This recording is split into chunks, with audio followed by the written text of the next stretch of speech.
ব্যাপার। এই খ্রিস্টানরা প্রচার করবে রাসূলের সাহাবীরা জীবন বাঁচানোর তাগিদে হারাম জিনিসও খাইতে পারে, হারাম জিনিসও খায়। এই কথা যাতে না বলতে পারে, সাবধান। আমাদের জীবনের চাইতে মুসলমানের ইজ্জত সম্মানের দাম আমাদের নিকটে অনেক অনেক গুণ বেশি। ঠিক না বেঠিক? মুহতারাম হাজিরিন, সাবধান, হারাম খাওয়া যাবে না। এক সপ্তাহ পরে যখন পরীক্ষা করছে, পরীক্ষা করার পরে বলতেছে এরা তো খুব দুর্বল হয়ে গেছে। বাদশা এসে বলতেছে কি ব্যাপার, জান বাঁচানোর জন্য যতটুকু হারাম খাইলে জীবন বাঁচবে ততটুকু খাওয়া যায়, তাহলে তোমরা খাইলো না কেন? আব্দুল্লাহ ইবনে হুযায়ফা রাদিয়াল্লাহু তাআলা আনহু ডাক দিয়ে বলেন, সাবধান, আমরা কখনো এইগুলি খাবো না। বাদশা বলতেছে না খাইলে তো মরে যাবে। আমরা মরবো না, আমাদের যখন মৃত্যু তখনই হবে, এর আগে মরবো না।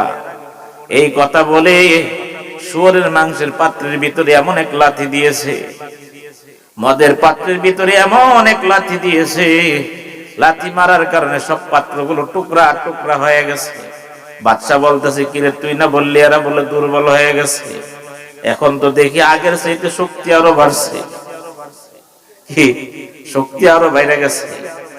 আব্দুল্লাহ ইবনে হুযায়ফা রাদিয়াল্লাহু তাআলা আনহু ডাক দিয়ে বলেন, ওরে রোমের খ্রিস্টান বাদশা, ভালো করে শুনে রাখো, আমাদের দেহের শক্তি না, এটা হচ্ছে ঈমানের শক্তি। কিসের শক্তি? এটা ঈমানের শক্তি। ঈমান এত মজবুত, এত মজবুত। এইভাবে তোমাদেরকে হবে না। দেখো, তোমাদেরকে মজা দেখানো হচ্ছে, তোমরা মজা পাবা। বিশাল বড় বড় ডেকচির ভিতরে তৈল গরম করা হয়েছে। একজন সাহাবীকে ধরে নিয়ে গরম তৈলের ভিতরে ফালিয়ে দিয়েছে। ফালায়া দেওয়ার সাথে সাথে দেহ থেকে গোশত আলাদা হয়ে গেছে, হাড্ডি আলাদা হয়ে গেছে। আব্দুল্লাহ ইবনে হুযায়ফা রাদিয়াল্লাহু তাআলা আনহুকে দূরে দূরে দুই হাতে ধরে গরম ডেকচির দিকে নেওয়া হচ্ছে। আব্দুল্লাহ ইবনে হুযায়ফা রাদিয়াল্লাহু তাআলা আনহুর চোখ থেকে বৃষ্টির পানির ফোঁটাগুলো পড়তেছে, মনে হয় চোখ থেকে বৃষ্টির মতো পানি পড়তেছে। রোমের বাদশা বলে কি ব্যাপার, মৃত্যুকে ভয় পাইতেছো? তোমার কি মতের কোনো পরিবর্তন হয়েছে? আব্দুল্লাহ ইবনে হুযায়ফা রাদিয়াল্লাহু তাআলা আনহু ডাক দিয়ে বলেন, আমার মতের কোনো পরিবর্তন হয় নাই, আমি মৃত্যুর ভয়ে কাঁদতেছি না। দীর্ঘদিন জাল খাটার কারণে পেটটা পিঠের সাথে লাগা গেছে, হাড্ডির সাথে চাম হাড্ডির সাথে লেগে গিয়েছে, দুর্বল হয়ে গেছে। দুর্বল শরীরটা আল্লাহর রাস্তায় দান করতে যাইতেছে, কুরবানি দিতে যাইতেছি। যদি সুন্দর দেহটা আল্লাহর রাস্তায় কুরবানি দিতে পারতাম, নিজেকে ধন্য মনে করতাম। এই কথা বলার পরে রোমের বাদশা অবাক হয়ে গেল, আশ্চর্য হয়ে গেল, এটা কি আসলে কোন মানুষ না ফেরেশতা? এটা কি মানুষ? মানুষ মৃত্যুকে ভয় পায়, এরা তো কোনো মৃত্যুকে ভয় পাচ্ছে না। ব্যাপারটা কি হয়েছে? রোমের বাদশা ডাক দিয়ে বলে, এই রাখো, এদেরকে আর আগুনের ভিতর ফালাইতে হবে না, কারণ এদের যে ঈমান পরীক্ষা হয়ে গেছে, এরা একে একে সবগুলি মরবে কিন্তু ঈমান ছাড়বে না।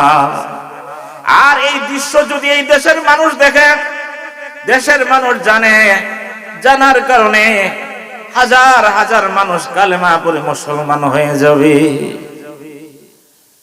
আব্দুল্লাহ ইবনে হুযায়ফা আল্লাহ তাআলাকে ডাক দিয়ে বলেন, আল্লাহ, জীবন দিয়েছো, একটা একটা জীবন দিয়া তুমি আমাকে পরীক্ষা করতে চাও।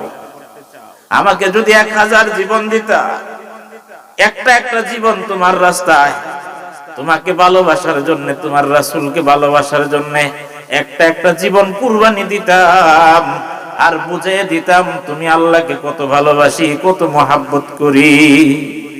আমরা কি আল্লাহকে, আল্লাহ রাসূলকে ভালোবাসি? মুহতারাম হাজিরিন, ভালোবাসতে হবে, মহাব্বত করতে হবে। কিভাবে? ভারত উপমহাদেশে খাজা মাইনুদ্দিন ইয়ামানী রহমাতুল্লাহি আলাইহি আসলেন। আসার পরে দ্বীনের দাওয়াত দেওয়া শুরু করলেন। একে একে একদিনে 90,000 হিন্দু কালেমা পড়ে মুসলমান হয়েছে। আরো আসতে কোন না সুবহানাল্লাহ, জোরে কোন সুবহানাল্লাহ, আলহামদুলিল্লাহ, আল্লাহু আকবার, জোরে আওয়াজ দিয়া আল্লাহু আকবার। মুহতারাম হাজিরিন, 90,000 হিন্দু কালেমা পড়ে মুসলমান হয়েছে।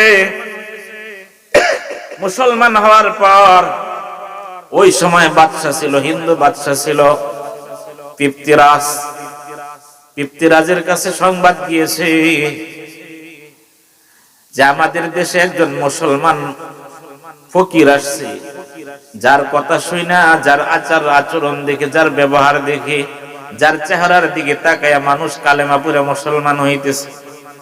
এইভাবে যদি মুসলমান হওয়া অব্যাহত থাকে, চালু থাকে, তো কিছুদিনের ভিতরেই দেখা যাবে এই দেশে সব হিন্দু কালেমা পড়ে মুসলমান হয়ে যাবে। শেষ পর্যন্ত গদিও যাবে, ক্ষমতাও যাবে, সব শেষ হবে। প্রত্যেকটা রাজার কাছেই কিছু কিন্তু চাটুকার থাকে। রাজাকে তেল মারে, তেলের দাম কিন্তু এমনি বাড়ে নাই, তেল মারার কারণেই বাড়ছে। খালি তেল শুধু খালি তরকারিতে ব্যবহার হয় না, এখন কথার মধ্যেও তেল ব্যবহার হয়, ঠিক না? মুহতারাম হাজিরিন,